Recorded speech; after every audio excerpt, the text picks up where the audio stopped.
Hola, buenas a todos.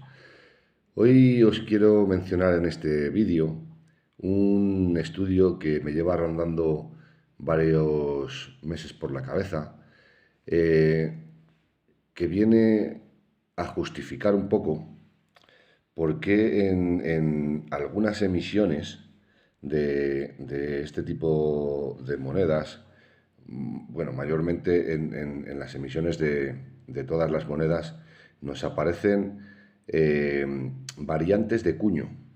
Y la verdad es que dando vueltas a ese tipo de problema, ¿por qué se crean variantes de cuño? Ya que son tan precisas las indicaciones que se emiten en la pragmática o en las diversas pragmáticas, cuando el rey fija el tipo de moneda que hay que acuñar, es muy explícito a la hora de indicar cómo son las características del busto y cómo tienen que ser los tipos de leyenda. Si tenéis alguna duda, por ejemplo, yo he elegido este modelo de moneda, que es de Carlos III de 8 maravedís.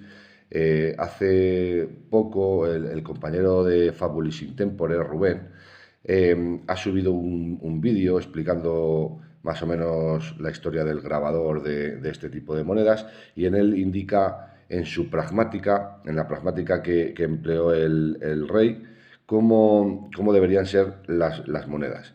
Y esa pragmática habla claramente de que el busto debe ser desnudo, con su peluquín y un lazo, y que debe poner la leyenda Carulus IV y Hispanerum Rex en el otro lado. Bueno, la fecha y demás. Si queréis un poquito más de información, os invito a que veáis ese vídeo porque él lo explica de una forma bastante más detallada. Yo me voy a centrar solamente en por qué se crean las distintas variantes.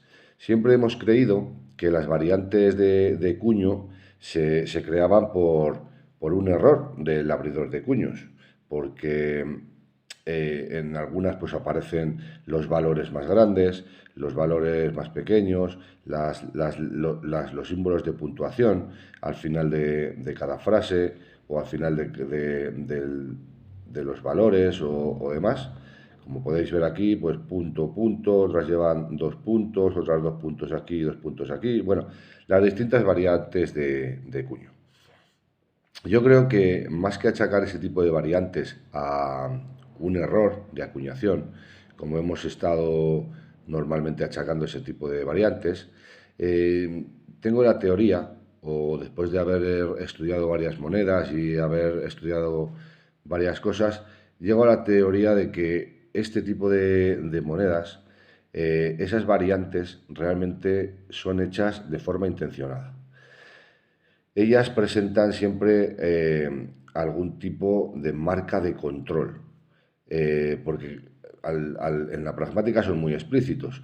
Debe reunir unas ciertas características y sin salirse de esas características que indica la pragmática, pues no dan mucho margen a la imaginación, porque con lo único que pueden jugar es sin burlar lo que es la base de la pragmática, pues pueden jugar con los puntos de puntuación, con los tamaños de los valores, con ciertas cosas que al abridor de cuños y a los operarios que acuñan les hace tener un control sobre las piezas emitidas.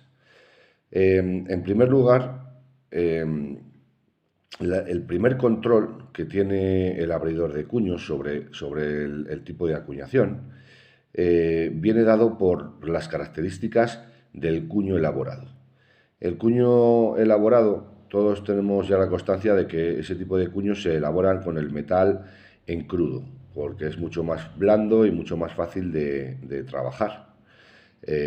Para abrir los valores y para abrir las leyendas con los buriles, pues el metal, mientras más blando sea, pues más fácil es de trabajar. Eh, Cuando el cuño está realizado y está abierto y ya se han marcado todas las leyendas y el busto y demás, el cuño se somete a un templado. Se calienta varias veces y se enfría para que el metal se endurezca y sea mucho más resistente y tenga una vida mucho mayor a la hora de acuñar monedas. Eso es un dato muy importante porque dependiendo de qué sistema se emplee para hacer los distintos templados, el cuño puede tener una vida útil mayor, a lo mejor de 5.000 monedas, frente a otros cuños que estén peor templados y que tengan una vida de 2.000 monedas. Ese es un dato muy interesante al tener en cuenta, porque el abridor de cuños, contra más información tenga del cuño templado y pueda contemplar la durabilidad del cuño realizado, pues él puede tener una, vamos a decirlo así, una especie de control a la hora de saber más o menos cuántos cuños va a tener que realizar o cuántos cuños va a tener que abrir para hacer durante esa emisión, para hacer las monedas que le solicitan. Imaginamos que le solicitan hacer 20.000 monedas, pues él tiene una previsión de que cada cuño dura unas 5.000, pues tendría que tener una previsión para abrir 4 cuños, ¿vale? Si él, teniendo ese control, puede controlar con los tipos de templado que hay cuños que duran en vez de 5.000, 6.000 o 7.000 monedas, pues para él es un dato muy importante, porque entonces ya las técnicas que se emplean para poder endurecer el cuño y poderlo templar, pues eso nos da mucha información. Si resulta que a lo mejor uno de los cuños le han templado durante 3 veces, le han calentado 3 veces, le han enfriado 3 veces, y con ese sistema el cuño dura más, porque si a lo mejor le calientan 4 veces y el cuño se vuelve más duro y más frágil a la hora de acuñar y se parte antes y demás, pues tiene un cierto control sobre los cuños que realiza. Al igual que ese control que puede tener el acuñador, vamos, el abridor de cuños, también hay otro tipo de control que puede tener el operario de prensa. Nos vamos a ceñir en estas monedas de Carlos III por la sencilla razón de que en las emisiones completas sabemos que todas se acuñaron en la misma casa de moneda, en Segovia, que es la única que había. Y no solo eso, sino que además tenemos la constancia de que en esa casa de moneda trabajaban con 2 prensas. Si no habéis visitado nunca la casa de moneda de Segovia, os invito a que la veáis, no os va a dejar indiferentes. Hay 2 fosos, con lo cual, si hay 2 fosos, obviamente es porque solo había 2 prensas. Sí que he visto en algún documento donde este tipo de piezas, el sueldo de los operarios acuñadores de prensa venía fijado por la cantidad de metal acuñado. Vamos a suponer que Pepe, que trabaja en la prensa número 1, acuña 50.000 kilos y que Juan, que está en la prensa número 2, acuña 40.000 kilos de metal. Pues el precio de su sueldo venía fijado por la cantidad de metal que podían acuñar en una jornada o en un mes o como lo fijaran en ese momento. Claro, para ellos era muy importante tener un control sobre las diversas acuñaciones, porque imaginemos que como ellos cobraban por kilo de metal acuñado, en un descuido, Pepe podía coger un buen puñado de monedas del cesto de Juan y cambiarlas de cesto. Y así pues cogían y podían de alguna forma cometer fraude en sus sueldos, porque unos habían acuñado menos, otros habían acuñado más, pues se podían robar entre ellos las diversas monedas para ajustar los kilos que quisieran, ¿no? Para ello nacen ese tipo de marcas de control que os estoy comentando. Vamos a suponer que... A ver si bueno, se cayó. Vamos a suponer que el cuño número 1 de Juan tenía un punto antes de la fecha y un punto después de la fecha. Y el cuño hecho para Pepe tenía 2 puntos, por ejemplo, antes de la fecha y 2 puntos después de la fecha. pues entonces sabríamos claramente qué tipo de monedas o qué tipo de acuñaciones ha hecho Juan y qué tipo de acuñaciones ha hecho Pepe. No sé si me explico. Para ello, he juntado varios ejemplos para demostrar de alguna forma que los cuños realizados, más allá de ser un error, realmente son errores, que no son errores, hechos de forma deliberada.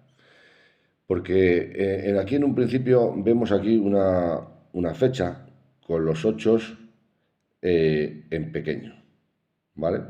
Y tenemos aquí el 8 del valor en grande. Bueno, esto sería bastante objetivo y en ningún momento burlaría la pragmática, porque la pragmática dice que hay que indicar el valor 8 a la derecha del busto y nada más, pero no habla de que el 8 tenga que ser pequeño o tenga que ser grande.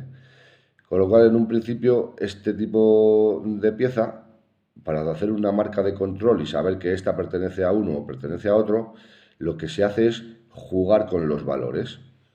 En este ejemplo lo vemos claramente, no sé si aquí lo apreciamos bien, estas monedas las tengo en los cartoncillos y no las quiero sacar porque van a mi colección personal y como son adhesivos me toca andar rompiendo los cartoncillos. Pero aquí vemos claramente como los 8 del valor son más pequeños, digo los 8 de la fecha son más pequeños que el 8 del valor. Vale, pues hasta ahí pues todo correcto. Hay otro ejemplo, como podría ser este, que tiene lo contrario. Aquí tenemos los 8 del valor en grande y el 8 los 8 de la fecha en grande y el 8 del valor en pequeño. Este error o esta variante de cuño claramente es intencionada, porque el abridor de cuños podría decir en un momento dado, bueno, pues es que a lo mejor no tenía punzones del 8 pequeño y puso la fecha en grande, pero en esta moneda podemos ver claramente cómo el abridor de cuños sí que disponía de ambos punzones, del punzón pequeño y de los punzones grandes. Lo único que hizo para tener un control sobre que esta pieza era distinta a la anterior es que cambió el orden de los 8. Hizo los 8 grandes en la fecha y el 8 pequeño en el valor. Con lo cual claramente él sí que disponía de ambos punzones, lo que pasa que de forma intencionada cambió los tamaños de un lado a otro. Esta moneda es una variante de cuño precisamente porque él de forma intencionada cambió esos valores. Lo podemos ver claramente también en esta pieza. A ver cómo aquí los 8 de la fecha son muy pequeños y el 8 del valor es grande.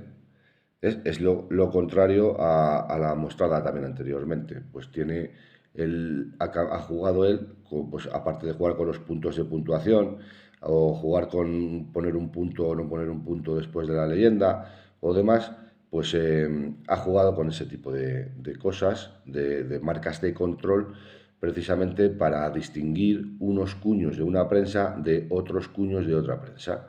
Y esa es la teoría que más o menos vengo estudiando y que quiero exponer ahora mismo en este vídeo.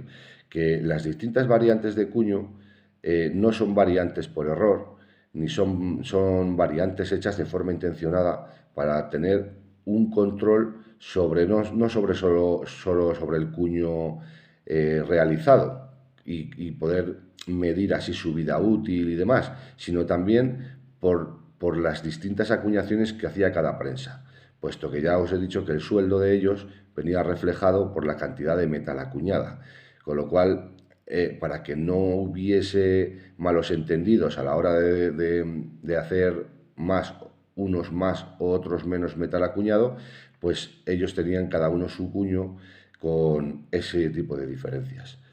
De todas maneras, espero que este vídeo os haya abierto un poco los ojos a la hora de por qué dentro de la misma emisión de moneda del mismo año aparecen tantas variantes de cuño distintas.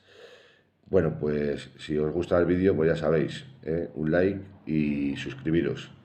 Un saludo y hasta luego.